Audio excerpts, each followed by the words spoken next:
السلام علیکم ورحمۃ اللہ وبرکاتہ۔ الحمد للہ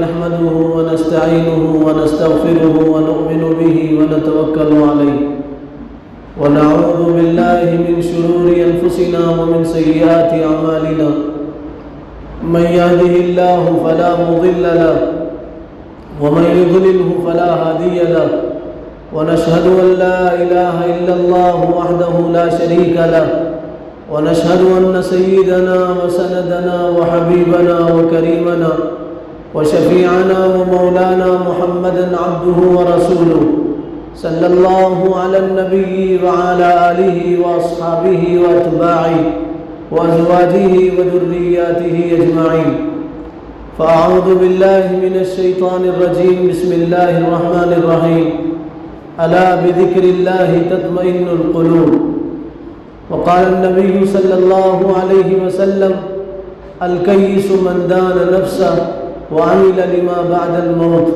او كما قال عليه الصلاة والسلام۔ اللہ تعالیٰ نے بے انتہا کرم کا، محبت کا، شفقت کا، عنایت کا معاملہ کیا۔ اس نے جمعہ کی مبارک گھڑیوں میں اپنے پاک بارگاہ میں حاضری کی توفیق عطا فرمائی۔ اللہ تعالیٰ ہم سب کے حاضر ہونے کو، جمع ہونے کو، مل بیٹھنے کو، سننے سنانے کو قبول فرما لے، اور اللہ تعالیٰ زندہ رکھے، اسلام پہ زندہ رکھے، ایمانی محنتوں میں لگائے رکھے، اور اللہ ہم سب کو اپنی رضا اور خوشنودی والی موت عطا کرے۔ دنیا میں ہر انسان کامیاب ہونا چاہتا ہے، اور اس کی یہ کوشش ہوتی ہے، اور وہ یہ سوچتا ہے اور یہ اس لیے محنت کرتا ہے کہ میں کامیاب ہو جاؤں، اچھی زندگی گزاروں، میرے مرنے کے بعد بھی میری اولاد اور میری نسل وہ بھی اچھی زندگی گزارے۔ آدمی یہ چاہتا ہے کہ میری زندگی سکون سے گزرے اور اچھی زندگی گزرے، اور میں دنیا میں کامیاب انسان بنوں۔ کامیابی کیا ہے؟ کامیابی وہ نہیں ہے جو ہم سوچتے ہیں، کامیابی وہ نہیں ہے جس کے لیے ہم کوشش کرتے ہیں۔ کامیابی اللہ تعالیٰ نے قرآن میں ذکر کیا اور فرمایا کامیاب وہ آدمی ہے جو جہنم سے نکالا گیا اور جنت میں بھیجا گیا۔ فمن زحزح عن النار وادخل الجنۃ فقد فاز۔ کامیاب وہ ہے جس کو جہنم سے بچایا گیا اور جہنم میں جانے سے جس کی حفاظت ہوئی، اور جس کو جنت میں پہنچایا گیا وہ کامیاب ہے۔ کامیاب دولت کا مل جانا، پیسوں کی بھرمار ہو جانا، بڑا گھر بن جانا، گاڑی آ جانا، فکس ڈپازٹ ہو جانا، خوب زمین جائیداد کا آدمی مالک ہو جانا، اس کو اللہ تعالیٰ نے کامیابی نہیں کہا۔ قرآن میں کامیابی اس کو کہا گیا، کامیابی اس کو کہا گیا کہ آدمی جہنم سے بچے اور جنت میں چلا جائے، اللہ کی ناراضگی سے بچے اور خدا کی رازگی میں اور اس کی خوشنودی میں چلا جائے، اس کو کامیابی کہتے ہیں۔ اور پھر کامیاب کس کو کہا گیا قرآن میں؟ اللہ تعالیٰ نے فرمایا فَأَمَّا مَنْ أُوتِيَ كِتَابَهُ بِشِمَالِهِ فَأَمَّا مَنْ أُوتِيَ كِتَابَهُ بِشِمَالِهِ۔ بعض لوگ اللہ کے بارگاہ میں آئیں گے، ان کا نام اعمال ان کے بائیں ہاتھ میں دیا جائے گا، تو وہ تڑپیں گے، وہ روئیں گے، وہ چلائیں گے، وہ چیخیں گے، اور وہ یوں کہیں گے یہ ہمارا نام اعمال ہمارے بائیں ہاتھ میں کیوں دیا گیا؟ ہمارا نام اعمال ہمارے بائیں ہاتھ میں کیوں دیا گیا؟ ما اغنی عنی مالیہ ہلک عنی سلطانیہ۔ وہ چیخ کے کہے گا مجھے میری حکومت نے فائدہ نہیں دیا، عہدے نے، منصب نے، میری امارت نے، میرے بڑے پن نے مجھے فائدہ نہیں دیا۔ وہ یوں کہے گا میری بادشاہت نے مجھے فائدہ نہیں دیا، اور میرے مال نے مجھے ہلاک کر دیا۔ تو مال، بادشاہت اور چیزوں کا مل جانا، اس سے زندگی میں سکون نہیں آتا، اور یہ کامیابی نہیں ہے۔ جس کا نام اعمال بائیں ہاتھ میں دیا گیا تو وہ ناکام ہو گیا۔ اللہ فرشتوں سے فرمائیں گے خذوہ فغلوا ثم الجحیم صلوا، اس کو پکڑو اور اس کو جکڑو اور اس کو جہنم کے گڑھے میں اوندھے منہ لے جا کر کے ڈال دو۔ فرشتے پکڑیں گے اور گھسیٹیں گے اور ذلیل کریں گے اور جہنم کے گڑھے میں لے جا کر کے ڈال دیں گے۔ جہنم کیا ہے؟ اللہ تعالیٰ نے قرآن میں فرمایا جہنم آگ ہی آگ ہے، جہنم آگ آگ ہے، اوپر آگ ہے نیچے آگ ہے، دائیں آگ ہے، بائیں آگ ہے، آگ ہی آگ ہے۔ کھانے کے لیے آگ دی جائے گی، پینے کے لیے آگ میں گرم کیا گیا خون اور پیپ دیا جائے گا، اور ان کو جو لباس پہنایا جائے گا اللہ تعالیٰ نے فرمایا وہ لباس بھی آگ کا ہوگا۔ وَلِبَاسُهُم مِّن قَطِرَانٍ، ان کا لباس بھی آگ کا ہوگا، آگ کا لباس ان کو پہنایا جائے گا۔ جہنم آگ ہی آگ ہے، کھانا آگ ہے، پینا آگ ہے، پہننا آگ ہے، رہنا آگ ہے۔ ان کو آگ میں رہنا پڑے گا، آگ کے لباس پہنائے جائیں گے، آگ کا کھانا کھلایا جائے گا، اور پھر آگ کا عذاب ان کو دیا جائے گا۔ 24 گھنٹے وہ آگ میں رہیں گے اور ہمیشہ ہمیشہ کے عذاب میں رہیں گے۔ اسی لیے اللہ تعالیٰ نے قرآن میں فرمایا وَلَهُمْ عَذَابٌ أَلِيمٌ، ان کو دکھ دینے والا عذاب ہوگا۔ علماء نے علیم کی تفسیر میں لکھا ہے ایسا عذاب ہوگا جو ہر لمحہ ان کو تکلیف پہنچائے گا، آگ ہی آگ ہوگی۔ یہ ناکام ہونے والے لوگ ہیں، ان کا نام اعمال بائیں ہاتھ میں ملے گا، اللہ ان سے ناراض ہوں گے، فرشتے ان پہ غضبناک ہوں گے، اور فرشتے ان کو ذلیل و رسوا کریں گے، اور فرشتے ان کو ماریں گے اور گھسیٹ کے جہنم میں ڈالیں گے۔ پھر اللہ تعالیٰ نے فرمایا کامیاب کون ہے؟ فرمایا فَأَمَّا مَنْ أُوتِيَ كِتَابَهُ بِيَمِينِهِ، وہ خوش نصیب جس کا نام اعمال بائیں ہاتھ میں دیا جائے گا، جس کا نام اعمال داہنے ہاتھ میں دیا جائے گا، سیدھے ہاتھ میں جس کا نام اعمال دیا جائے گا وہ کامیاب ہوگا۔ اللہ نے قرآن میں بتایا وَأَمَّا مَنْ أُوتِيَ كِتَابَهُ بِيَمِينِهِ فَيَقُولُ هَاؤُمُ اقْرَءُوا كِتَابِيَهْ، وہ یوں کہے گا ارے دیکھو میرا نام اعمال تو پڑھو، اور دیکھو میں کامیاب ہو گیا، میرا نام اعمال مجھے داہنے ہاتھ میں دیا گیا۔ اور وہ یوں کہے گا انی ظننت انی ملاق حسابیہ۔ قرآن کا ترجمہ اگر آتا اور تفسیر آتی تو ہم اپنی جگہ اچھل پڑتے۔ وہ جنتی جس کا نام اعمال داہنے ہاتھ میں دیا جائے گا، وہ کامیاب ہونے والا آدمی جس کا نام اعمال داہنے ہاتھ میں دیا جائے گا، وہ یوں کہے گا انی ظننت انی ملاق حسابیہ، مجھے یقین تھا اور مجھے معلوم تھا میرا نام اعمال داہنے ہاتھ میں دیا جائے گا۔ پھر اللہ فرما رہے فَهُوَ فِي عِيشَةٍ رَاضِيَةٍ، وہ اللہ کی رضا میں ہوگا، وہ عیش و عشرت کی جنت میں ہوگا۔ فرشتے اس کو سلام کریں گے اور فرشتے اس کو جنت میں پہنچائیں گے، حوریں سلام کریں گی، فرشتے سلام کریں گے، جنت کے بچے چھوٹے چھوٹے بچے اس کو سلام کریں گے۔ جو بچے بچپن میں مر جاتے ہیں مسلمان بچے، تو اللہ تعالیٰ ان کو جنتیوں کی خدمت کے لیے رکھیں گے۔ چھوٹے بچے جو بچپن میں مر جاتے ہیں تو اللہ تعالیٰ ان کو دوزخ میں نہیں ڈالیں گے، نہ جنت میں ڈالیں گے۔ جنت میں جنتیوں کی خدمت کے لیے رکھے جائیں گے۔ قرآن میں ہے ہمیشہ وہ بچے بچے رہیں گے، بڑے نہیں ہوں گے، ہمیشہ بچے رہیں گے۔ اور کیسے محسوس ہوں گے؟ ایسا لگے گا جیسے بکھرے ہوئے موتی ہیں میدان میں۔ خوبصورت بچے ہمیشہ خوبصورت رہیں گے، بڑے نہیں ہوں گے، ان کے چہرے چمکتے ہوں گے۔ وہ بچے، وہ حور، وہ غلمان ان جنتیوں کو سلام کریں گے، نغمے گائیں گے، ترانے گائیں گے، اور وہ جنتی کہیں گے ہم تو جنت میں ہیں، ہم اللہ کی رضا میں ہیں، ہم کامیاب ہوں گے۔ تو کامیابی کیا ہے؟ کامیابی یہ ہے کہ آدمی اللہ کی رضا میں پہنچے، کامیابی یہ ہے آدمی جنت میں پہنچے، کامیابی یہ ہے آدمی ہمیشہ ہمیشہ کے سکون میں پہنچے، یہ کامیابی ہے۔ اب کامیاب کون ہوگا؟ جو رسول اللہ کے طریقے پہ چلے گا وہ کامیاب ہوگا، سنت پہ جو عمل کرے گا وہ کامیاب ہوگا۔ سکون زندگی میں سنت سے آئے گا، سنت سے ہٹ کے دوسری چیزوں میں سکون نہیں ہے۔ دولت میں، چیزوں میں، سامان میں، بڑے گھر میں سکون نہیں ہے۔ کتنے لوگ ہیں جن کے گھر بڑے ہیں اور وہ سسک سسک کے روتے ہیں، بڑے گھر ہیں ان کے گھروں میں لڑائیاں ہیں، جھگڑے ہیں، بڑے بڑے گھر ہیں، زندگیوں میں سکون نہیں ہے، راحت نہیں ہے، بڑی گاڑیوں میں سکون نہیں ہے۔ ابھی ہم عمرے کے لیے گئے تھے، ایک صاحب ہمارے ساتھ تھے، کمرے میں تنہا میں تھا، اکیلا تھا، تو کہنے لگے میں آپ سے بہت دنوں سے اکیلے میں بات کرنا چاہتا تھا اور میں آپ سے بات کرنا چاہتا ہوں، اکیلے میں بات کرنا چاہتا تھا، اچھا ہوا آپ مل گئے۔ اور دروازہ بند کر کے پہلے تو 15 منٹ تک روتے رہے اور اس کے بعد کہنے لگے میری زندگی میں سکون نہیں۔ بدر کے اچھے گھرانے سے تعلق رکھتے ہیں، اتنا بڑا گھر ہے، آدمی ان کے گھر کی چھت کو دیکھنا چاہے تو ٹوپی نیچے گرے گی، چھت نظر نہیں آئے گی، اتنا بڑا ان کا گھر ہے۔ لیکن وہ کہہ رہے میری زندگی میں سکون نہیں ہے، کبھی کبھی جی چاہتا ہے یا تو میں اپنی بیوی کو ماروں یا میں اپنے ماں باپ کو ماروں، کبھی میرا جی چاہتا ہے یا تو اپنی بیوی کو ماروں یا میں اپنے ماں باپ کو ماروں، اور کبھی کبھی جی چاہتا ہے میں اپنے آپ کو مار لوں، دونوں کو نہیں مار کے اپنے آپ کو مار لوں، میری زندگی میں سکون نہیں ہے۔ تو میں ان سے پوچھا آپ نماز پڑھتے؟ تو کہنے لگے جمعہ کی نماز پڑھتا ہوں۔ میں ان سے پوچھا قرآن پڑھتے؟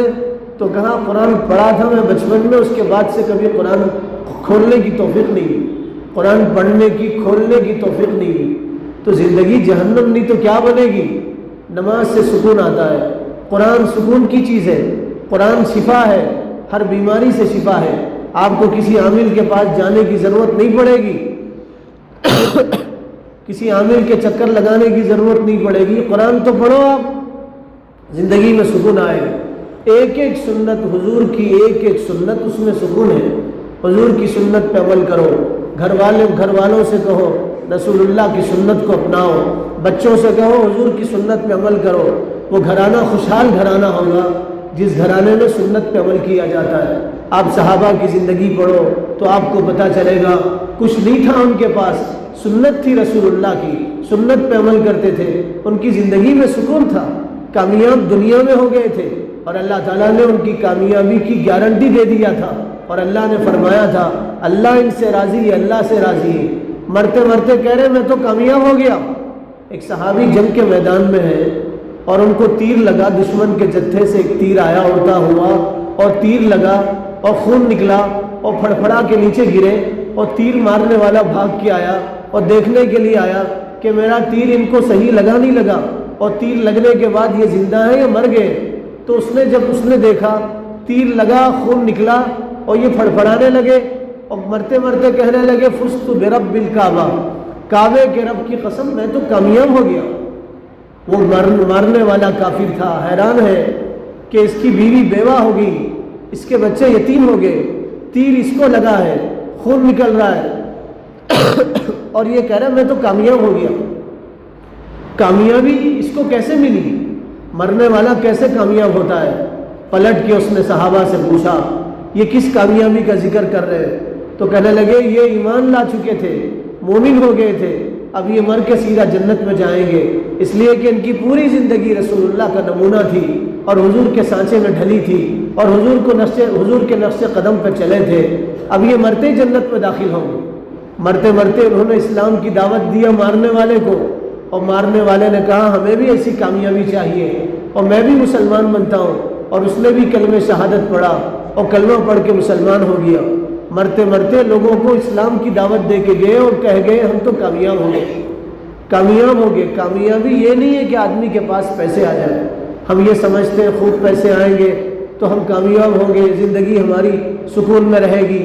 آپ ہسٹری پڑھو ان لوگوں کی جو دنیا میں مالدار رہے، ان لوگوں کی جو دنیا میں مالدار رہے، آپ ان کی تاریخ پڑھو تو آپ کو پتہ چلے گا ان کو زندگی میں سکون نہیں۔ عبد الرحمن اموی بادشاہ تھا، عبد الرحمن 50 سال اس نے ایک ملک پہ حکومت کیا، اور مرتے مرتے کہنے لگا میں نے اپنی زندگی میں صرف 14 دن سکون کے دیکھے، 14 دن سکون کے دیکھے، اس کے علاوہ میری زندگی میں سکون نہیں۔ کرسٹینا اوناسیس ایک امریکن خاتون تھی، کرسٹینا اس کا نام تھا، اس کا باپ جہازوں کا مالک تھا، پانی کے جہاز کا مالک تھا، ہوائی جہاز کا مالک تھا۔ باپ کے مرنے کے بعد پوری دولت اس کے حصے میں آئی۔ میں نے اس کی ہسٹری پڑھا، تاریخ میں اس کی پڑھا، اور اس کی ہسٹری جب میں پڑھتا تھا تو میری آنکھوں سے آنسو آتے تھے۔ اس نے سکون حاصل کرنے کے لیے 14 شادیاں کی، 14 شادیاں کی، اسے زندگی میں سکون نہیں ملا، اور پھر جب وہ مری تو ایک کرائے کے گھر میں اس کی لاش ملی، کرائے کے گھر میں۔ آپ اندازہ لگاؤ، باپ کی پوری دولت کی تنہا وارث تھی، کئی جہاز اس کی ملکیت میں تھے، ہوائی جہاز، پانی کے جہاز، دنیا کی مالدار ترین خاتون تھی، سکون نہیں تھا زندگی میں۔ 14 شادیاں اس نے کی، اور پھر اس کی لاش ملی تو ایک کرائے کے گھر سے لاش ملی، ایک کمرہ تھا اس میں، دوسری کوئی چیز نہیں تھی، ایک کمرے میں مری ہوئی لاش ملی اس کی، اور پھر پوری دولت اس کی ایسے ہی تھی، اور حکومت نے اس کی پوری دولت پہ قبضہ کیا تھا۔ سکون نہیں زندگی میں، سکون دولت میں نہیں، کامیابی دولت میں نہیں ہے۔ اللہ تعالیٰ نے قرآن میں فرمایا کامیاب ہونا چاہتے ہو تو رسول کو نمونہ بناؤ، ان کے نقش قدم پہ چلو، اللہ تعالیٰ تمہیں کامیاب کریں گے۔ صحابہ کی تاریخ پڑھو، ایک صحابی ہیں عبداللہ ابن عمرو ابن عاص رضی اللہ تعالیٰ عنہ کے بیٹے ہیں۔ بیوی ان کے اپنے بہو کے پاس گئے، بہو سے پوچھا میرا بیٹا تمہارے ساتھ کیسے زندگی گزارتا ہے، اس کا رہن سہن کیسا ہے، سلوک کیسا ہے، برتاؤ کیسا ہے، طور طریقہ کیسا ہے، میرا بیٹا تمہارے ساتھ رہتا کیسے ہے؟ تو بہو نے کہا تمہارے بیٹے کے کیا کہنے، رات بھر نماز پڑھتے تمہارے بیٹے، پوری رات نماز پڑھتے اور دن میں روزہ رکھتے، رات میں نماز پڑھتے دن میں روزہ رکھتے۔ باپ سمجھ گئے، باپ تو باپ ہوتا ہے، باپ سمجھ گئے جب یہ رات بھر نماز پڑھتا میرا بیٹا اور دن بھر روزہ رکھتا ہے تو بیوی کے حق کب ادا کرتا ہوگا، بیوی کے حق نہیں ادا کرتا ہوگا۔ رات میں مصلی پہ رہتا ہے اور دن میں روزہ رکھتا ہے، بیوی کا حق کب ادا کرتا ہوگا؟ بیٹے کو لے کے رسول اللہ کے پاس گئے اور جا کے کہا اللہ کے نبی یہ میرا بیٹا ہے، اس کی بیوی شکایت کر رہی ہے، کھل کے شکایت نہیں کر رہی بیوی، یوں کہہ رہی رات میں نماز پڑھتے دن میں روزہ رکھتے۔ آج کی بیوی ہوتی تو گھر سر پہ اٹھا لیتی تھی، آج کی بیوی ہوتی تو گھر سے قاضی آفس تک پورا محلہ ایک کر دیتی تھی، آج کی بیوی ہوتی ناشکری بیوی تو اپنے شوہر کی کھلے شکایت کرتی، جو نہیں ہے شوہر میں وہ بھی بیان کرتی۔ آج کل کی عورتیں شوہر میں جو نہیں ہے برائی وہ بھی بیان کرتی، اور وہ ایمان والی عورت تھی، کہنے لگی آپ کے بیٹے بہت نیک ہیں، رات بھر نماز پڑھتے ہیں اور دن میں روزہ رکھتے ہیں۔ شکایت بھی عبادت کے انداز میں اس نے کیا، تو باپ حضور کے پاس لے گئے اور کہا یہ میرا بیٹا ہے اور اس کی بیوی کہہ رہی ہے رات بھر نماز پڑھتا ہے اور دن بھر روزہ رکھتا ہے، تو آپ بتائیے اللہ کے نبی اپنی بیوی کا حق کب ادا کرتا ہو؟ رسول اللہ نے عبداللہ ابن عمرو ابن عاص کو قریب بلایا اور بلا کے کہا عبداللہ میرے جیسی زندگی گزارو۔ فرمایا دیکھو میں تہجد بھی پڑھتا ہوں، رات میں تہجد بھی پڑھتا ہوں، جاگتا بھی ہوں اور میں سوتا بھی ہوں، رات میں سوتا بھی ہوں، تہجد بھی پڑھتا ہوں۔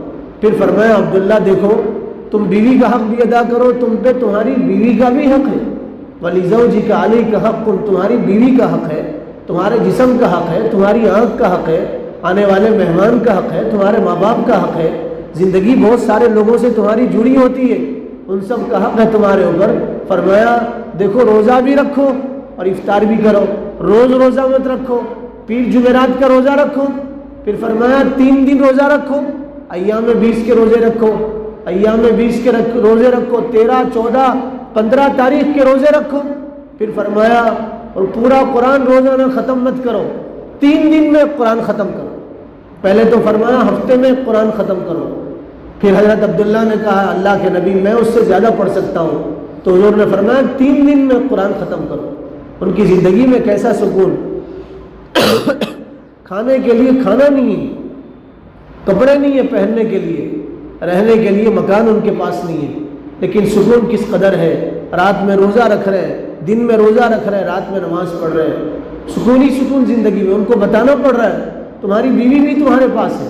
اب تو لوگ بتاتے ہیں جاؤ جاؤ مول صاحب بیوی بھی ہے، بچے بھی ہیں، گھر بھی ہے، کاروبار بھی ہے، اور تمہارے جیسا نہیں ہے، تمہارے جیسا نہیں ہے کہ ہم پڑھ کے چھوڑ دیے، ہم کو کاروبار بھی کرنا پڑتا ہے۔ آپ پوچھو ان سے جو لوگ گشت میں جاتے ہیں، لوگوں کی تھوڑیوں میں ہاتھ ڈال کے مسجد لانے کی کوشش کرتے ہیں، ان کو لوگ کیسے جواب دیتے ہیں۔ ایک مرتبہ ہم یو پی میں تھے اور ایک جگہ نوجوان بیٹھے تھے، ہم ان کے پاس گئے، ان سے کہنے لگے بھی اذان ہوگی آپ مسجد چلو، تو گھور کے دیکھ کے کہنے لگے اگلی مرتبہ آؤ گے تو آپ کو ہم جوتے سے ماریں گے۔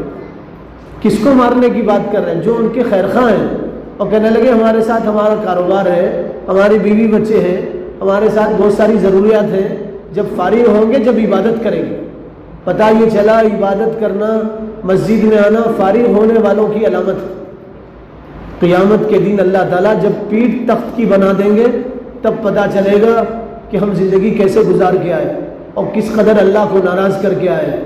لوگ یہ کہتے ہیں جب فرصت ہوگی جب نماز پڑھیں گے، تو معلوم یہ ہوگا جو لوگ نماز پڑھتے ہیں وہ ان کے پاس فرصت ہے، بیکار لوگوں کا کام ہے نماز پڑھنا نہیں۔ اللہ تعالیٰ قرآن میں فرما رہے دیکھو 5 وقت کی نمازیں تمہارے اوپر فرض ہیں، پابندی کے ساتھ پڑھو، تمہاری زندگی میں سکون آئے گا۔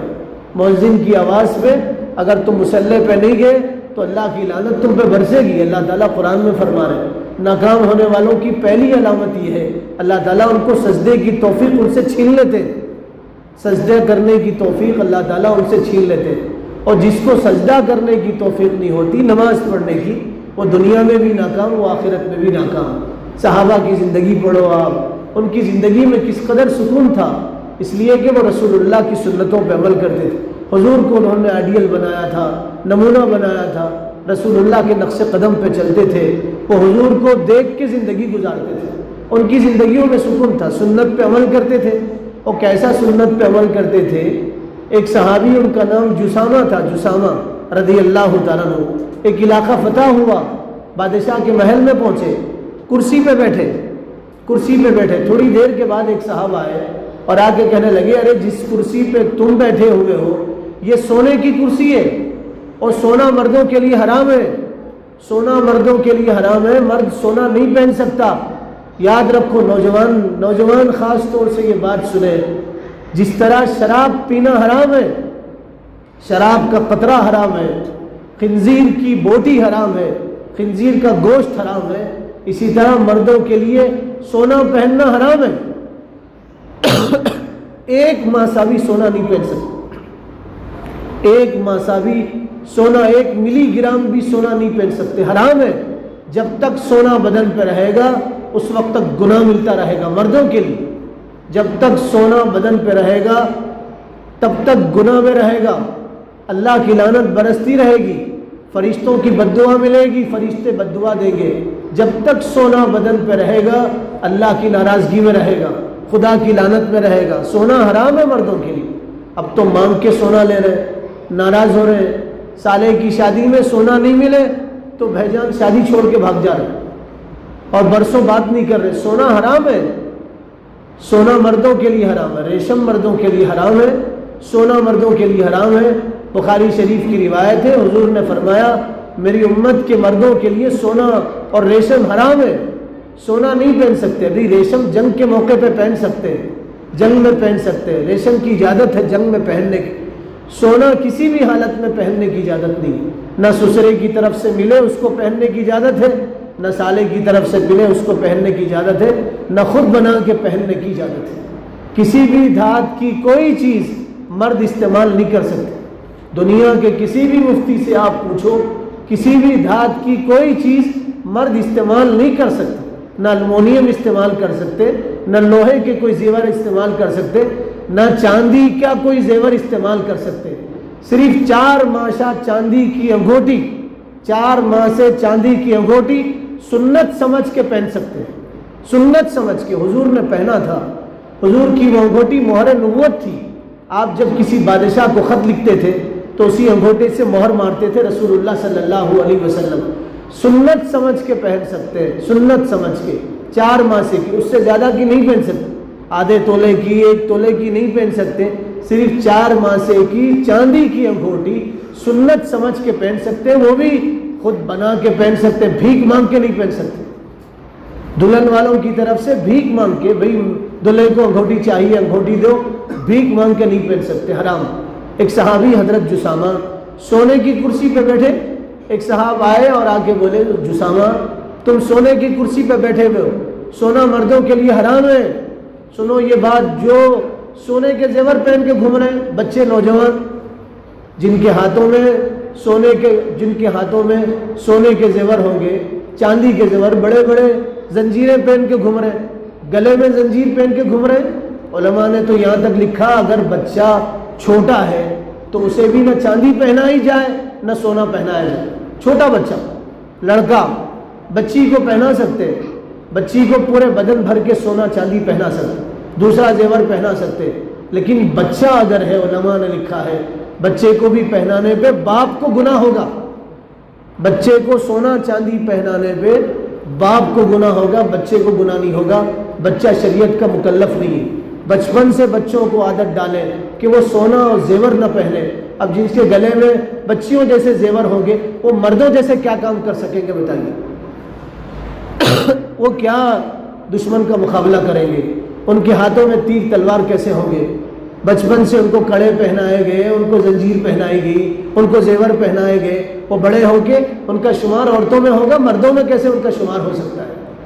اسی لیے آپ دیکھو جو لوگ ایسے زیور پہنتے ہیں ان کی چال چلن عورتوں جیسی ہوتی، بات کرنے کا انداز بھی عورتوں جیسے ہوتا ہے، آدمی جیسا حلیہ استعمال کرتا ہے ویسے ہی بنتا ہے۔ ان میں مردانگیت کہاں سے آئے گی؟ غیرت کہاں سے آئے گی؟ حمیت کہاں سے آئے گی؟ اس میں اسلامی پن کہاں سے آئے گا؟ اسلامی جوش ان میں کہاں سے آئے گا؟ نوجوان دوستوں سے میری گزارش ہے، یہ ناچنے والوں کا دیکھ کے، یہ جہنمی لوگوں کا دیکھ کے، تھرکنے والوں کا دیکھ کے، ان کا دیکھ کے آپ سونے چاندی کا زیور مت پہنیے۔ آپ کے ہاتھ میں مصلح ہو، آپ کے ہاتھ میں مسواک ہو، آپ کے ہاتھ میں تسبیح ہو۔ زیور مرد نہیں پہن سکتے، مرد کی علامت ہے، حدیث میں ہے جو مرد دنیا میں زیور پہنے گا اگر وہ اپنے عمل سے جنت میں جائے گا تو اللہ تعالیٰ اس کو جنت کے زیور سے محروم کرے گا۔ جو دنیا میں زیور پہنے گا اللہ تعالیٰ اس کو جنت کے زیور سے محروم کرے گا۔ جنت میں ہر چیز حلال ہے، سونا حلال ہے، چاندی حلال ہے، موتی حلال ہے، لیکن جو دنیا میں اس کو حلال سمجھ کے پہنے گا اللہ تعالیٰ جنت کی نعمتوں سے اسے محروم کر دے گا۔ اس لیے اپنے آپ کو مرد بناؤ، مرد، عورتیں مت بناؤ، مرد بناؤ۔ وہ تو عورتوں کے لیے، مردوں کے لیے نہیں۔ بھیک مت مانگو، کسی مجبور باپ کو ستاؤ مت، اس کو رلاؤ مت، اسے مجبور مت کرو، کسی غریب باپ کو مجبور مت کرو کہ آدھا تولہ سونا دیں گے تو ہی دلہا اسٹیج پہ آئے گا ورنہ اسٹیج پہ نہیں آئے گا۔ یہ ظلم ہے، زیادتی ہے، ظلم ہے، ظلم۔ اور ظلم قیامت کے دن اندھیروں کی شکل میں ہوگا، اور آپ دوسروں پہ ظلم کریں گے، دوسرے آپ پہ ظلم کریں گے۔ آپ داماد ہو کے سسر پہ ظلم کریں گے، کل آپ بھی کسی بیٹی کے باپ بنو گے تو آپ کا داماد بھی آپ پہ ظلم کرے گا۔ ایک ہاتھ دے، ایک ہاتھ لے، جیسا کرو گے ویسا بھگتو گے، جیسا بو گے ویسا کاٹو گے۔ دنیا میں مکافات ہے، مکافات عمل کا بدلہ ہے۔ تم جیسا دوسروں کے ساتھ کرو گے دوسرا تمہارے ساتھ ویسے ہی کرے گا۔ بات لمبی ہوگی، میں اس کا عرض کر رہا تھا، حضرت جسامہ سے کہا گیا سونے کی کرسی پہ بیٹھے ہو، تو حضرت جسامہ کھڑے ہو گئے اور کہنے لگے حرام ہے۔ میں نے رسول اللہ کی مبارک زبان سے سنا، حضور نے ارشاد فرمایا سونا مردوں کے لیے حرام ہے، مرد نہ سونا پہن سکتا نہ سونا استعمال کر سکتا۔ آپ جسامہ کھڑے ہوئے تو بادشاہ کہنے لگا سونے کی کرسی پہ عزت دے کے بٹھایا گیا تھا اور تم اس پہ نہیں بیٹھ رہے، تو کیا جواب تھا حضرت جسامہ کا؟ کہنے لگے تیری یہ عزت قیامت کی ذلت اس سے زیادہ بڑی ہوگی۔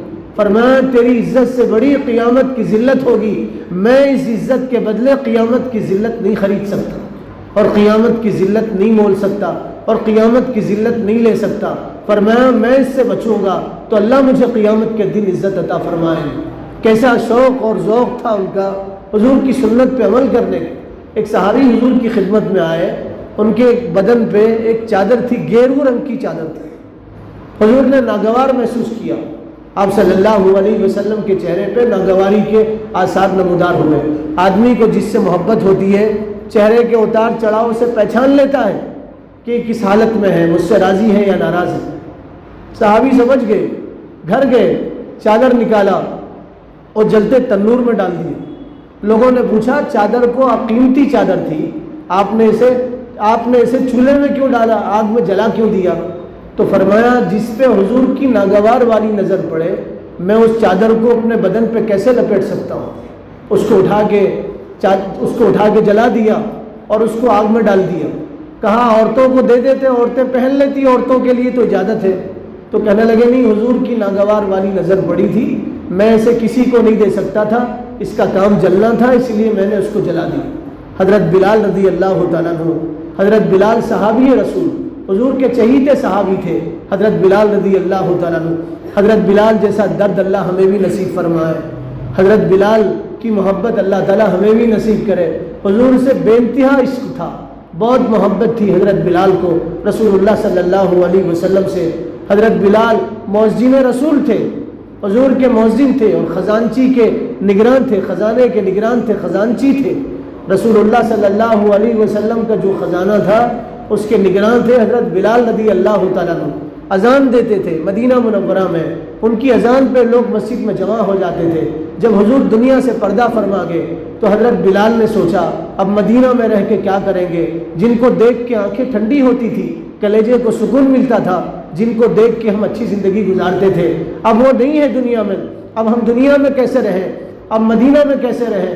مدینہ چھوڑ کے دمشق چلے گئے اور دمشق میں رہنے لگے۔ ایک مرتبہ رسول اللہ خواب میں آئے اور حضور نے فرمایا بلال کتنے دن ہو گئے تم ہمارے پاس نہیں آئے، مدینہ نہیں آئے۔ صبح اٹھے تو محبت جاگ گئی، حضور کی یاد ستانے لگی۔ دمشق سے مدینہ منورہ آئے، مدینہ کو دیکھ کے رونے لگے، روضہ رسول پہ حاضر ہوئے، سلام کا نذرانہ پیش کیا، بہت دیر تک روتے رہے۔ حضور کے دو شہزادے حسن حسین دونوں دوڑ کے آئے، آ کے کہنے لگے بلال تم کہاں گئے تھے؟ ہمارے نانا کے مؤذن کتنے دنوں کے بعد آئے، آج اذان تم دو گے؟ حضرت بلال نے کہا میں اذان نہیں دے سکتا۔ کہاں دونوں نواسوں نے کہا اذان تم دو گے، ہماری درخواست ہے آج مدینہ میں اذان تم دو گے، مسجد نبوی میں اذان کی آواز تم بلند کرو گے۔ حضرت بلال منع کرتے رہے، لیکن جب شہزادوں نے نواسوں نے اصرار کیا تو کہنے لگے ہاں ہاں میں اذان دوں گا۔ اور جب حضرت بلال اذان دینے لگے اور جب اذان دیتے دیتے اشہد ان لا الہ الا اللہ و اشہد ان محمد رسول اللہ پہ پہنچے تو رونے لگے اور ہچکیاں مار کے زمین پہ گر گئے اور کہنے لگے میں اب اذان نہیں دے سکتا۔ پورا مدینہ جمع ہوا اور مدینے والے کہنے لگے آج اذان کس نے دیا؟ ایسا محسوس ہوتا بلال نے اذان دیا۔ پھر بلال کو دیکھ کے رونے لگے، کہنے لگے کتنے دنوں کے بعد ہم نے بلال کی آواز سنی ہے۔ حضرت بلال بھی روتے رہے، بے ہوش ہو کے زمین پہ گر گئے۔ اس کے بعد حضرت بلال دمشق گئے، پھر مدینہ نہیں آئے۔ کہنے لگے میں مدینہ آؤں گا، لوگ مجھے اذان دینے کے لیے کہیں گے، میں اذان نہیں دے سکتا۔ حضور کی موجودگی میں جو اذان دیتا تھا حضور نہیں ہے، میں اذان نہیں دے سکتا۔ حضرت بلال کے موت کا وقت قریب آیا تو بیوی قریب آئی اور رونے لگی اور کہنے لگی، بیوی رو کے کہنے لگی ہائے میرے شوہر اب دنیا سے جا رہے ہیں، ان کی وفات ہوگی۔ تو اپنی بیوی سے کہنے لگی ارے پگلی میں خوش نصیب ہوں، میں مر رہا ہوں، یہ مت کہے کہ میرے لیے افسوس ہے، یہ کہے کہ میرے لیے خوشی کی بات ہے۔ بیوی کہنے لگی کیسی خوشی؟ تم دنیا چھوڑ رہے ہو، میں بیوہ ہو رہی ہوں، خوشی کیسی؟ تو حضرت بلال مسکرا کے کہنے لگے خوشی کی بات ہے، ابھی روح جدا ہوگی جسم سے اور یہ روح رسول اللہ کے پاس پہنچے گی، یہ روح ابوبکر کے پاس پہنچے گی، یہ روح عمر کے پاس پہنچے گی، میرے ساتھیوں کے پاس پہنچے گی، جو میرے ساتھی برس ہو گئے بچھڑ کے، اب مرتے ہی میری روح ان کے پاس پہنچے گی، رسول اللہ کا دیدار نصیب ہوگا۔ تو میرے لیے تو خوشخبری ہے، یہ کہ واہ مرحبا واہ مرحبا، میرے لیے خوشخبری ہے، بلال کے لیے خوشخبری۔ کیسا عشق تھا اور کیسی محبت تھی، ایسی محبت زندگی میں ہوگی تو زندگی میں سکون ہوگا، دنیا آخرت کی کامیابی ملے گی۔ اور رسول اللہ کی سنت چھوڑ کے زندگی گزاریں گے تو دنیا میں ایسے مارے مارے پھریں گے جیسے جنگل میں درندے شکار کی تلاش میں مارے مارے پھرتے ہیں۔ ہر گھر کی کہانی سنو آپ، ہر گھر کا دکھڑا سنو، ہر گھر کا دکھڑا سنو، قصہ سنو، سب اپنے داستانیں سنائیں۔ کوئی بہو سے پریشان، کوئی بیٹوں سے پریشان، بیٹے ماں باپ سے پریشان۔ ابھی ہم عمرے میں تھے، ایک صاحب اپنے سسرال